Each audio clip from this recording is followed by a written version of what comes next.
Olá, pessoal. Meu nome é Marcos Souza e eu estou no podcast mais tecnológico e empoderado do Brasil, o Mais Talk Menos Show. Aqui o bate-papo é fácil e sem firulas, e muito menos show. Hoje temos aqui Masato Takaki, que é head na Sou Fácil e também criador de conteúdo, palestrante, mentor na Dev Lead Ops. É um prazer estar com você aqui e hoje vamos falar sobre liderança.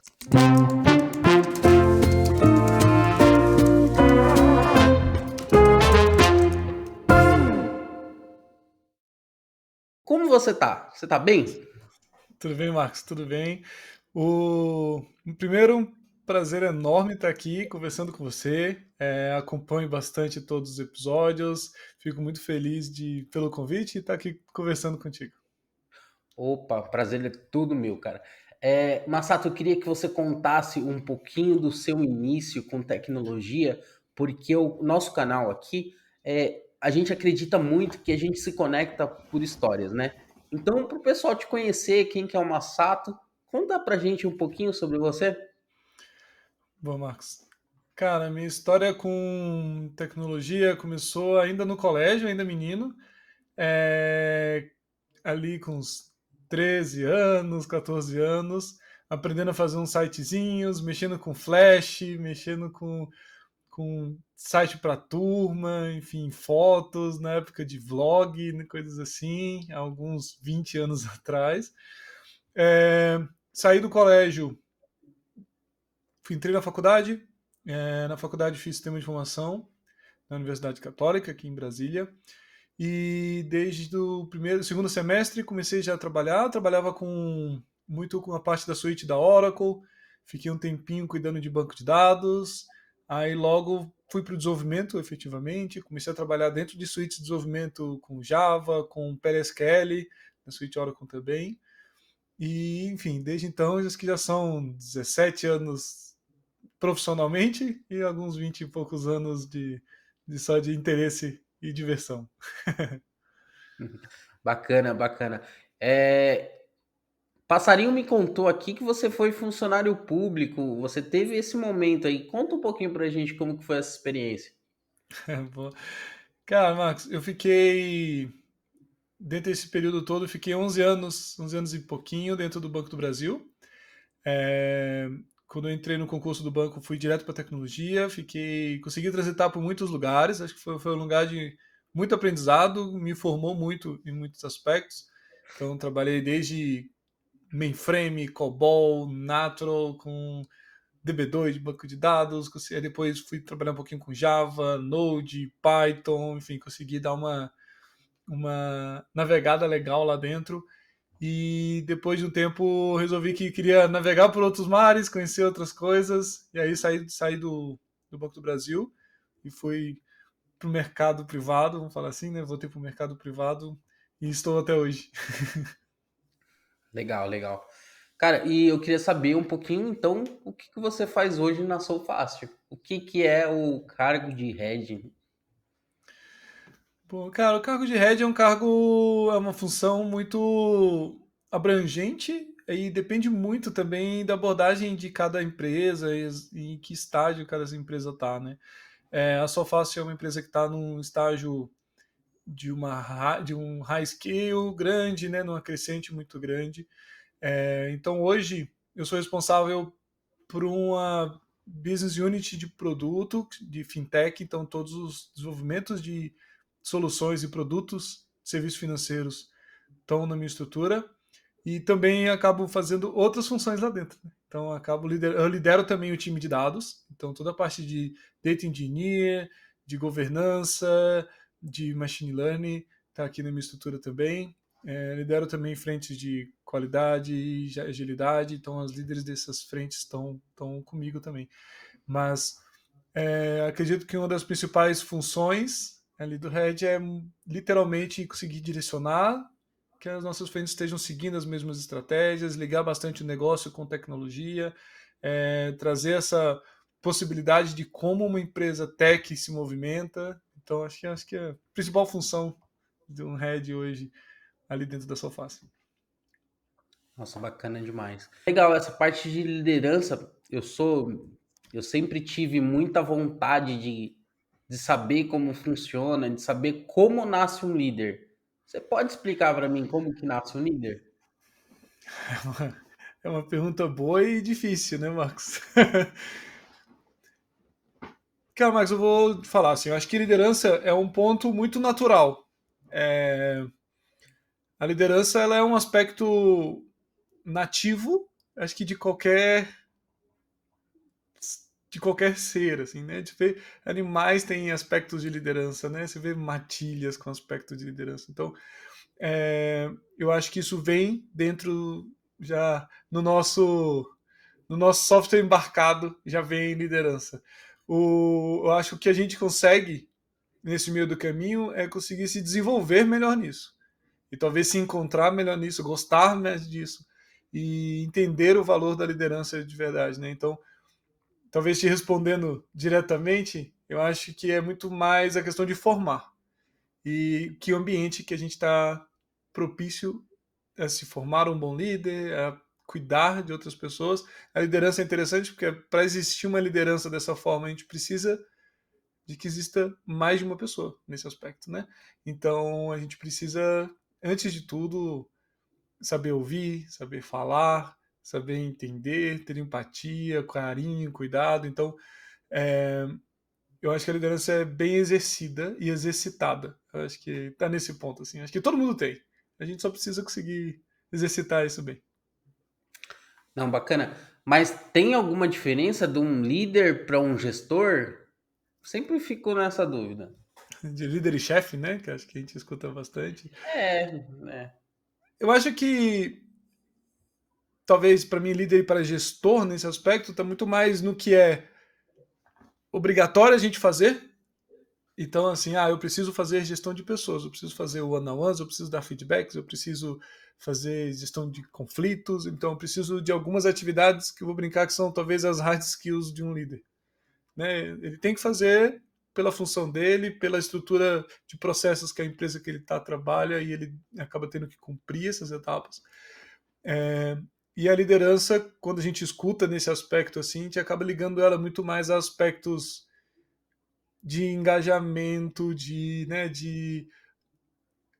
empatia, de ganhar performance no sentido não só de entrega, resultado, mas ganhar performance de qualidade, de pessoas de bem com o trabalho, de bem com o time, entendendo, sendo seguro no que está acontecendo. Então, talvez eu segregaria um gestor, quando é nosso lado gestor, muito mais nesses pontos obrigatórios, vamos falar assim. E muito mais a liderança nesse aspecto mais que extrapola esse tão exato ali, né? Como é que eu consigo levar pessoas comigo? Como é que você consegue resolver conflitos de uma maneira menos sistemática, talvez, e hierárquica? Então, enfim, acho que está muito mais no modelo que a gente está seguindo, né? E no momento que a gente está também. Não, legal. É porque sempre tive essa dúvida, né? A liderança, ela não tem necessariamente uma ligação com um cargo de gestor. Pode existir líderes que estão dentro das suas áreas, dentro dos seus papéis ali, mas não necessariamente estão exercendo um cargo de gestão. Isso é fato? É mentira? Estou viajando aqui, sei lá. O que que você acha? Conta pra Marcos, gente. eu acho que existem muitos líderes que não estão em cargos de gestão. Então, acho que a gestão muito no cargo, né, muito na posição, não no modo de agir, vamos falar assim. Por isso que acho que quando eu comentei que estão muito mais nas tarefas, às vezes, a gestão, acho que remete muito a isso, né? Se você não está num cargo de gestão, você não vai ter aquelas tarefas e, consequentemente, você exercita pouca gestão, vamos falar assim. E a liderança não, né? Então, você consegue não ter um cargo de liderança e ter um papel de líder dentro de onde você está, não ter um cargo de gestão, né? E exercer um papel de liderança muito forte onde você se encontra. É, acho que você, Marcos, é um líder dentro do espaço que você está, né? De como você conduz, tanto aqui no podcast quanto na tua vida profissional dentro das empresas. Então, o, a gente tem líderes que não estão. E temos também o contrário, né? Temos gestores que não têm essa liderança. Acho que idealmente a gente sempre pensa que talvez a liderança tem que vir antes do líder, né? Eu me senti líder, eu consegui exercitar isso, eu senti isso nas pessoas que estão em volta de mim, para depois eu ter um cargo de liderança, mas não, às vezes isso não acontece. Às vezes a pessoa entra num cargo de liderança e não estava tão preparada para isso, ou não tinha tanta vivência disso, mesmo não hierarquicamente acontecendo, mas acontece para os dois lados, vamos falar assim, né? Temos Sim. as duas situações acontecendo. Nossa. Então, emendando aí que você estava falando das competências e as características de um líder, né? Quais são os principais desafios que um líder pode encontrar aí no caminho dele hoje? Principais desafios? Cara, acho que o primeiro é justamente na área de tecnologia, principalmente, tá, Marcos? Acho que é um ponto importante para a gente, né? Em tecnologia, às vezes a gente diminui muito a importância da nossa inteligência emocional, da nossa relação com as pessoas, né? A relação interpessoal dentro do nosso trabalho. Tem muito aquele estigma, né, de que os devs, os engenheiros são pessoas mais introspectivas, que não gostam, quer botar o fone de ouvido e vai trabalhar e não quer que ninguém incomode. E quando a gente acaba entrando na área de liderança, na área de gestão, né, em cargos de gestão e de liderança, o contato, o ouvir, o conseguir se expressar, o saber falar, né, acaba contando muito no teu dia a dia. Né? Como é que você consegue manter a sinergia de um time, engajar um time, trazer um time para dentro de um problema e você conseguir extrair o melhor deles ali? E se a gente não foi treinado para isso no nosso dia a dia como um profissional de TI, né? Como, enfim, qualquer área advinda da TI. Pelo que eu tô entendendo, o líder ele precisa ser um bom vendedor também. Ele Acho que tem que sim, acho vender que bem os acho que ser objetivos. bom vendedor, acho que qualquer carreira, no final das contas, a gente precisa ser um bom vendedor. O... Às vezes a gente leva vendedor só pro, né, o vendedor de loja ali, né, tipo, mas que não é isso, né, mas até quando a gente tá como, antes de cargos de gestão, talvez como um dev, como um sênior, como um pleno, e a gente quer trazer uma solução nova, uma tecnologia nova, e a gente tem que vender, não tem, eu acho que no cargo, tanto no cargos técnicos quanto de gestão, eu acho que a questão de vender é muito latente ali. A gente tem que aprender a vender. Eu acho que como gestão, eu acho que é mais latente. Né? Você precisa vender as ideias da sua empresa para o seu time, do seu time para a sua empresa, para as áreas relacionadas, stakeholders e tudo que está em volta daquele cenário que você está imerso ali. Mas acho que com certeza é um ótimo ponto, mas acho que todos temos que ser bons vendedores ali. Boa. Top. Cara, eu vou entrar num papo polêmico agora aqui, hein? Eu vou jogar Ixi. a bomba e aí você vê. Assim, hoje a gente tem uma alta rotatividade no mercado, né? Um alto turnover. Como que a gente faz? O que que o líder, qual que é o papel do líder para tentar diminuir que isso aconteça, né? Realmente é um ponto polêmico. É um ponto. É uma pergunta de R$ 1 milhão, né? Assim, como é que a gente consegue resolver esse problema do ponto de vista estratégico? Vamos falar assim. Cara, eu vou trazer alguns pontos que eu acredito muito, tá? Então, acho que é muito diferente de ter uma resposta. São pontos que eu acredito, que eu acho que funciona e ajuda a colaborar da gente diminuir um pouco o turnover. Cara, acho que o primeiro ponto é muito uma questão de propósito. Eu acho que é meio batido, meio talvez clichê, né, de responder sobre propósito, mas quando a gente perde o motivo de por que estamos ali ou por que estamos juntos ali, então tanto o motivo individual da pessoa está dentro daquela empresa, está dentro daquela equipe, está dentro daquele produto, está dentro daquele, né, daquele time, quando a pessoa perde aquilo, dificulta bastante. E um outro ponto do propósito é o propósito da empresa em si. Então, se você está numa empresa que hoje tem uma dificuldade muito grande de se posicionar com o propósito que ela tem, ou que o propósito é um propósito que talvez não te engaje tanto, né, não te compre tanto, não seja um propósito muito ligado para você, também faz a gente se perder um pouco no desejo de estar ali. E aí, juntando a intersecção é onde para mim está um ponto muito importante, né? A intersecção dos dois propósitos, do meu propósito e do propósito de onde eu estou, essa intersecção é que faz isso aqui ser forte e que traz a gente mais para dentro do ambiente que a gente está. Eu acho que, então, o propósito é um ponto muito importante. Então, isso é um dos papéis do líder, né? É sempre conseguir estar lembrando, trazendo, engajando, valorizando o propósito dentro do seu time. Né? Então, se você que é líder, né? Se eu que sou líder, não falo sobre o propósito da minha empresa, da empresa que a gente está trabalhando, com os nossos liderados, com o nosso time, com os nossos times, tem algo de errado com a mensagem que a gente está trazendo. Né? Então, a gente precisa estar sempre trazendo essa questão do propósito para dentro. Um outro ponto, eu acho que entra muito sempre na questão do reconhecimento, e aí reconhecimento não necessariamente só promoção, ou enfim, né, ou méritos e promoções, mas reconhecimentos incluindo isso também, né, mas da pessoa conseguir ser reconhecida, de conseguir ter o seu trabalho reconhecido, de ter oportunidades de mostrar o seu trabalho, de representar o que foi feito.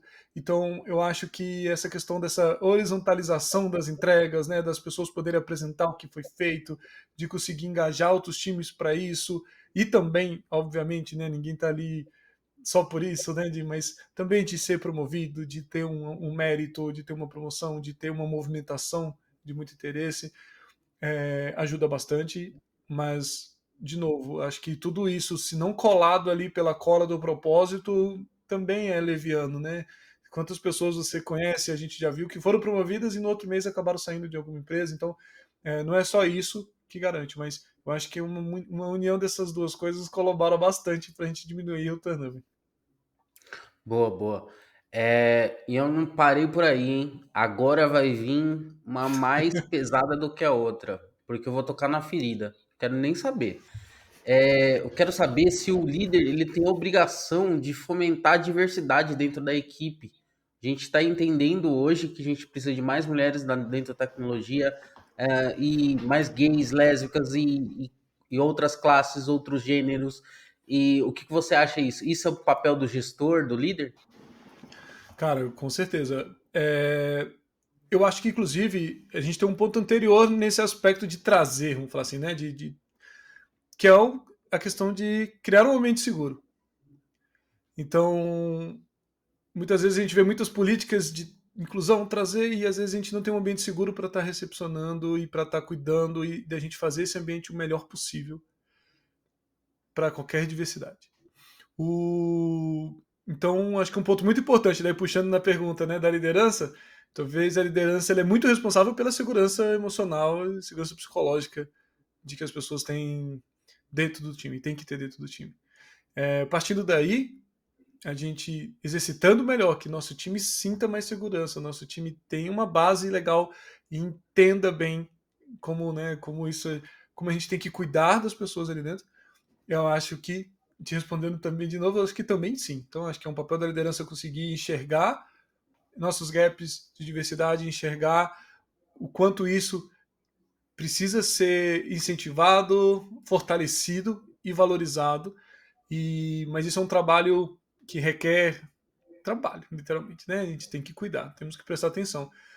Não dá para ser somente orgânico e deixar acontecer, que provavelmente não vai acontecer. Então a gente Só precisa vou estar. contratar e vamos ver o que dá. Não, né? É. Tem que realmente criar um ambiente seguro. Isso é bem bacana. Então, desde vagas afirmativas, quando a gente já tem um ambiente legal para isso, então, desde vagas afirmativas, né, programas que incentivam a diversidade de modo geral, temos algumas empresas que já fazem um trabalho bem interessante sobre isso, temos também pessoas com mudança de carreira, enfim, temos vários aspectos muito interessantes que, que colaboram para que a gente consiga engajar um pouco mais, né? Mas, de novo, acho que a base disso ainda, para a liderança, né, pegando essa ótica que a gente está olhando aqui de liderança, é um ambiente seguro. A gente tem um lugar friendly para isso, né? A gente tem um lugar passível de se receber e que a gente fique tranquilo de que isso vai ser bem, bem cuidado dentro do ambiente que a gente está. Boa, ótimo. Adorei.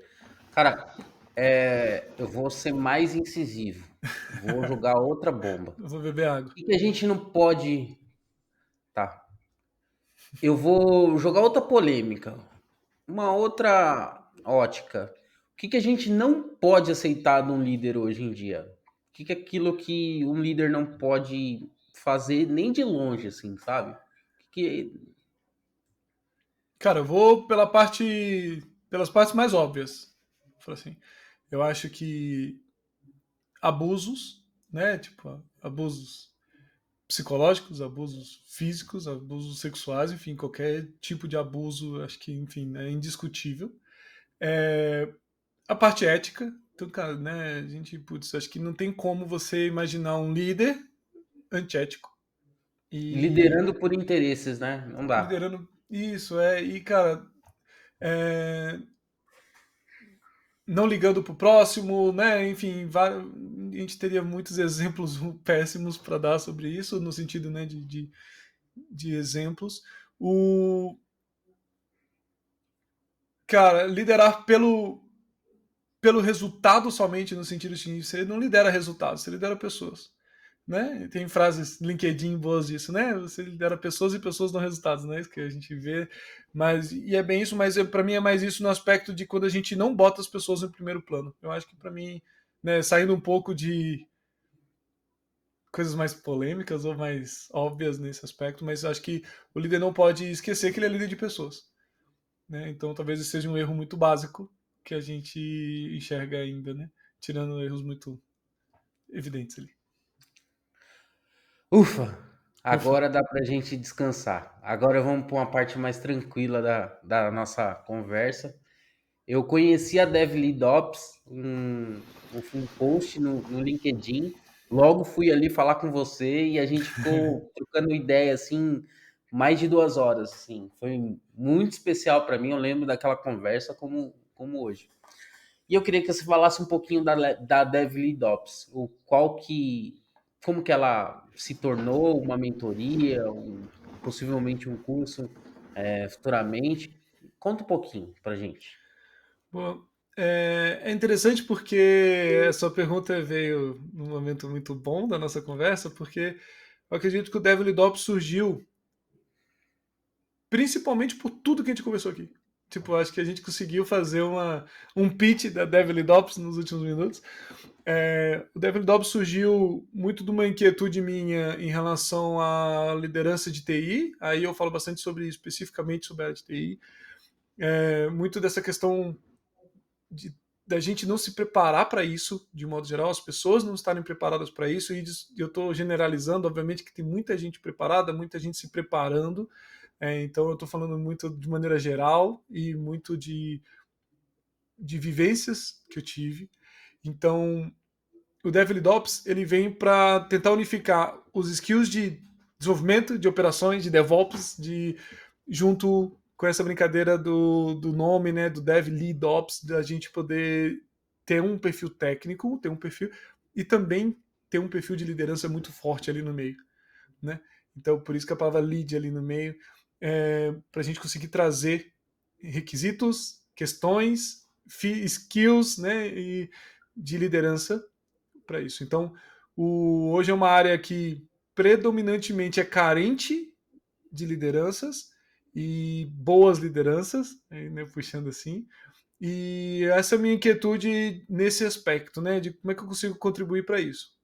Aí, então, a DevLeadOps, ela nasce primeiro com conteúdos mais estáticos, vamos falar assim, com posts, enfim, algumas coisas mais softs. A DevLeadOps tem a mentoria, é uma mentoria de líderes, tanto individual quanto coletiva, não só para líderes, né? E aí entra naquela pergunta que você me fez, não necessariamente para pessoas de cargos de gestão, mas pessoas júniores, plenos, sêniores, tech leads, coordenadores, heads, CTOs, enfim. Já tive o prazer de passar muitos perfis diferentes pela mentoria. E em breve, não sei exatamente quando, mas deve ter um curso, um treinamento em vídeo da DevLeadOps também, abordando os mesmos aspectos. Né? A DevLeadOps ela tem 4 eixos principais. O primeiro é sobre inteligência social, então comunicação, como a gente se comporta estrategicamente em relação a isso. Liderança em si, né? Como eu sei ver o meu time, eu sei sentir o meu time, eu sei mensurar o meu time nesse aspecto. Gestão de pessoas, que aí entra naquele aspecto também que você levantou, né, de o que são ferramentas de gestão, como é que a gente utiliza elas e tenta tirar o melhor possível disso. E o último aspecto sobre estratégia, arquitetura de tecnologia. Então, tentando unir esses 4 pilares de uma liderança que o DevLeadOps acredita que é a base para isso, né? E, enfim, então, tanto a mentoria quanto o curso é baseado nesses 4 pilares. Nossa, é fantástico. Eu fiz parte do DevLeadOps e falo, dá resultado mesmo, porque tem coisas que a gente faz por instinto, mas se você for pensar por um outro lado, às vezes fala, caramba, se eu fizesse isso daqui sistematicamente, talvez traria um outro valor. E a DevLeadOps me fez entender esse tipo de coisa. Ela me trouxe mais ferramenta para fazer melhor aquilo que eu já fazia bem. Então, fica a dica aí. O DevLeadOps, quem já passou, né, pela mentoria, eu brinco que talvez a palavra que eu mais fale na mentoria é a palavra consciente, né? É a gente fazer as coisas de forma consciente. Então tem algumas ferramentas durante a mentoria que trazem esse aspecto, né? Como é que eu deixo a minha comunicação de uma maneira consciente, minhas conexões de uma maneira consciente, enfim, arquitetura, tudo ali meio que é baseado em ferramentas conscientes para a gente. Mas que bom, fico feliz, agradeço pela confiança de quando você fez e, enfim, sempre lembro bastante das nossas conversas, isso é incrível. Vamos mudar um pouquinho o assunto, vamos falar um pouquinho sobre transição de carreira ou de cargo, sei lá. Vamos se dizer, um especialista que vira um gestor, um coordenador, um gerente, alguma coisa assim. Como ele consegue liderar aqueles próprios colegas? Na transição, eu acho que um dos primeiros aspectos que eu faria, vamos falar assim, né, se eu fosse fazer uma transição hoje, seria muito. Acho que o primeiro desafio, na verdade, de qualquer pessoa que vira líder do próprio time ou que vira líder de outro time, acho que a primeira palavra que vem, o primeiro medo que vem é confiança. Né? Como é que eu conquisto a confiança das pessoas do meu time? Mesmo que você já estava inserido naquele time, você estava inserido naquele time com outro propósito, com outra função. E aí, de repente, né, não literalmente, de repente, de um dia para o outro, nunca isso não vai acontecer, mas e você assume um cargo de liderança, vou dizer um percentual infundado, mas 90% das pessoas, o principal pensamento é como é que eu conquisto a confiança do meu time. Né? Quando você assume um time novo, isso é bem mais latente, né? Como é que eu preciso primeiro conquistar a confiança do meu time? Eu acho que esse é um dos primeiros aspectos que a gente sente como dor e talvez seja um dos primeiros aspectos que a gente precisa trabalhar mesmo, né? E confiança, ela vem com vários, é um somatório de N atitudes e desenrolares que a gente tem que ter com o nosso time. Mas vários deles, e os mais importantes talvez, é muito sobre ética, sobre transparência, sobre comunicação. Então, as primeiras atitudes, vamos chamar todo mundo, one-on-ones, vamos conversar individualmente, vamos ouvir, vamos entender. Os one-on-ones acho que tem essa grande vantagem, né, de que a gente cria essa conexão, a gente aprende a se comunicar ali nos one-on-ones. Então, o principal momento do início da liderança é se aproximar das pessoas. Resumindo, eu acho que é isso. Nossa, bacana demais. E deixa eu te falar, e como que esse líder que está começando ou que já está lá, como que ele consegue resolver esses conflitos que vêm, que é normal em qualquer lugar, como que ele consegue resolver um conflito? Cara, depende muito do tipo de conflito, né? Acho que a gente teríamos muitos tipos de conflitos para tentar falar, mas levando em consideração talvez conflitos internos, conflitos dentro do time, enfim, em qualquer gestão de conflitos de modo geral, né? Eu acho que na gestão de conflitos a gente precisa primeiro conseguir entender e elucidar as coisas que aconteceram. Né, eu brinco que é quase um trabalho investigativo, né? Tipo, cara, você tem que ouvir todas as partes, trazer o cenário de que aconteceu, visualizar o que aconteceu. Voltando naquele aspecto que a gente falou, se a gente tem um propósito por trás disso tudo, se a gente tem o nosso propósito, o propósito da empresa por trás disso tudo, a gente tira muito peso da questão de falar assim, mas tinha o interesse de prejudicar, enfim, então a gente começa a tirar certos certos aspectos da gestão de conflitos de tentar achar culpados, enfim, acho que não é isso, né? Acho que a gestão de conflitos ela vem para resolver o problema, não para achar um culpado, né? Então, é investigativo no sentido de eu tentar levantar tudo o que aconteceu, mas não é investigativo no sentido de eu achar o culpado. Então, na gestão de conflitos, tentando generalizar, né? Acho que cada cenário é um cenário muito específico, mas acho que entender os pontos, ouvir as percepções, cada ponto de vista, trazer os fatos que estavam envolvidos, né? Os cenários que estavam imersos e, principalmente, ter empatia no ouvir. Então, e também a questão do propósito, que ajuda a gente a ser um juiz, entre aspas, muitas aspas, aspas bem grandes, de que a gente não tem que julgar o culpado ali. A gente tem que resolver o problema. Então, na gestão de conflitos, a gente precisa enxergar bem. Acho que esse é um ponto. Né? Enxergar e ouvir bem, né? Mas enxergar bem. Para a gente não cometer nenhuma injustiça, a gente não se precipitar, a gente ter calma e respirar, e entender, e ouvir, e perceber. Não sei se Não eu te cair na respondi. pilha, né? Isso, Não cair exatamente. na pilha. Não cair na pilha, que senão acaba sendo mais um problema a ser criado, mais um conflito. Ter a calma para tudo, para olhar tudo de como aconteceu, eu acho que é uma boa dica mesmo. Eu gostei. Bacana demais. E como que a gente promove alguém à liderança? Como que isso acontece? Então, Marcos, depende. Eu acho que, de novo, né, tem cenários mais complicados e cenários mais fáceis, entre aspas, para isso acontecer. Vou dizer uma coisa que uma frente que a gente tem tocado aqui na Solfácil, por exemplo, que é um ponto de gestão da primeira liderança, de como a gente trata a primeira liderança. Então, a gente tem feito isso com os recém líderes, vamos falar assim, né, pessoas que assumiram agora o cargo de liderança. A nossa ideia é de que a gente comece a trabalhar também com todos os nossos sêniors a questão da futura liderança. Né, então, começar a trabalhar alguns aspectos, exercitar alguns pontos, trazer alguns casos e debater isso para que esse assunto seja mais natural entre os nossos sêniors, para que quando a gente tenha as oportunidades, a gente tenha pessoas mais tranquilas no aspecto de liderança. Né?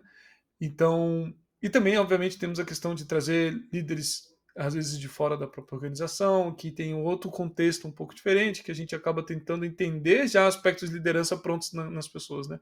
Mas na formação de um líder, falo assim, né, na formação de um sênior para ser promovido a um líder, eu acredito muito nessa questão da formação.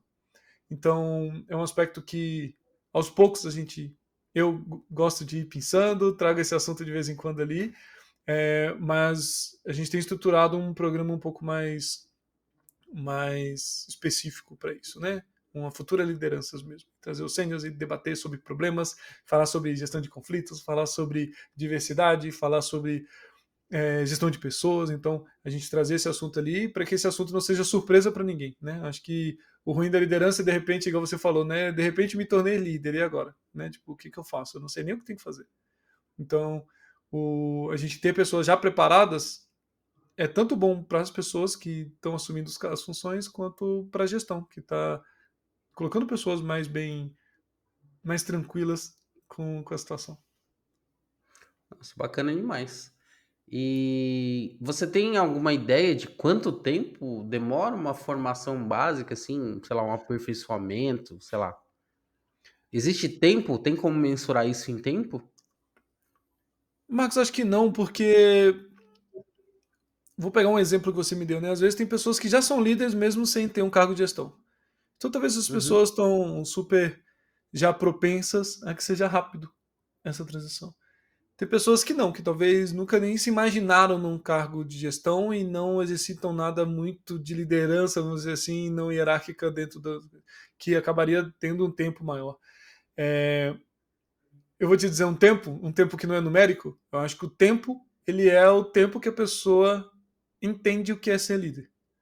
Né? Então não é um tempo numérico, 6 meses, um ano, não é isso. Eu acho que o tempo que demora é o tempo da pessoa brincar, né? Cair a ficha de o que significa ser uma liderança. Por que eu quero ser um líder? O que é legal de ser um líder? E fugindo da parte financeira da coisa, cara, qual que é a magia de você estar liderando pessoas? Qual que é a parte legal de você não ter 10 dedos, você ter 50, 100 dedos ali com você e a gente tentando chegar no mesmo objetivo. Então, acho que quando vira a chave é o tempo certo, né? Então, quando a gente demora um pouquinho, às vezes demora um pouquinho mais, às vezes essa chave já virou faz tempo e a gente só está esperando a oportunidade. Nossa, bacana demais. E você tem algum líder que você inspira? Que eu me inspire? É, Um líder, um ou um líder, dois. um líder próximo ou um líder utópico?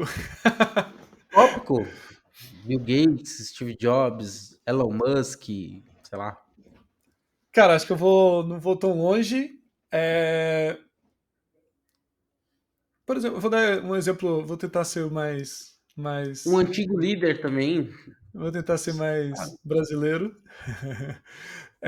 Cara, acho que vou falar tipo Bernardinho, por exemplo. Não tô falando, conheço um pouco da vida pessoal, tá? Então, tipo, não tô entrando nesse mérito. Mas é um líder que está sempre buscando alta performance, buscando, né, o incômodo para a liderança, vamos falar assim. Então, eu acho que tem uma visão muito interessante, enxerga o que poucos enxergam. Então, talvez eu acho que hoje é um dos líderes que me vem à cabeça mais rápidos. Assim. Bacana demais. E o que você diria para aquela pessoa que está querendo almejar esse cargo de líder, seja um tech lead, um sênior, um pleno, qualquer pessoa. Cara, eu vou brincar, né? Que escute todo esse papo de volta. Acho que esse papo veio com bastante coisas interessantes para quem tá querendo entrar mais na área de gestão. Primeiro ponto, cara, eu acho que você tem que se apaixonar pelas pessoas, acho que é o primeiro ponto. Quando a gente começa a entender que a gente consegue fazer muito mais juntos do que separados, a gente entende que a liderança é uma forma, é uma ferramenta disso acontecer. E, enfim, eu acho que, cara, a gente consegue se expandir assim. Esse que é o principal ponto. Então, acho que quando as pessoas querem sair da área de técnica, vamos dizer assim, né? Acho que o próximo passo é a gestão. Não se apaixonar pelo salário, que acho que vão vir bons salários, mas eu acho que não é esse o ponto ainda, não somente este, mas que a gente precisa se apaixonar pelas pessoas. Ali. Acho que é o principal ponto no final. O restante é periférico. Se você ainda não curtiu e não compartilhou esse vídeo, clica aí e faça isso agora. Ajuda a engajar o canal e tudo mais. As redes sociais do Massato também ficarão aqui embaixo na descrição do vídeo. Massato, você pode recomendar algum livro que você esteja lendo ou algum livro que você goste para nossa audiência? Um livro? Eita. Um livro. É... Cara, teria um. Vamos fazer o seguinte: a gente deixa na descrição mais de um. Pode ser. Mas eu vou falar que chama A Arte da Gestão, acho que é um livro muito interessante. É um livro que trata especificamente da área de tecnologia e justamente dessa migração entre a área técnica e a área de gestão. Acho que vem bem a calhar no que a gente está falando. É um livro que eu li razoavelmente recente, mas que é um livro muito interessante para a nossa área, acho que mostra um cenário bem específico de desenvolvimento, transformando em liderança, mudanças, agendas, reuniões, enfim, traz um relato muito interessante. Então é um dos livros que eu indico, que acho que atualmente faz bastante sentido para o nosso papo. Bacana demais. Cara, Massato, eu queria agradecer esse papo que a gente teve até aqui, foi sensacional. A gente entendeu um pouquinho sobre liderança e tenho certeza que muita gente aí vai mudar seu pensamento sobre a sua liderança, também vai conseguir se inspirar na sua liderança e seguir o seu caminho. Muito obrigado pelo papo de hoje. Marcos, eu que agradeço, agradeço a oportunidade, agradeço a conversa, agradeço todo o aprendizado também. Estou 100% à disposição. Fica aqui de verdade o meu abraço e vamos marcar um café. E obrigado. Valeu!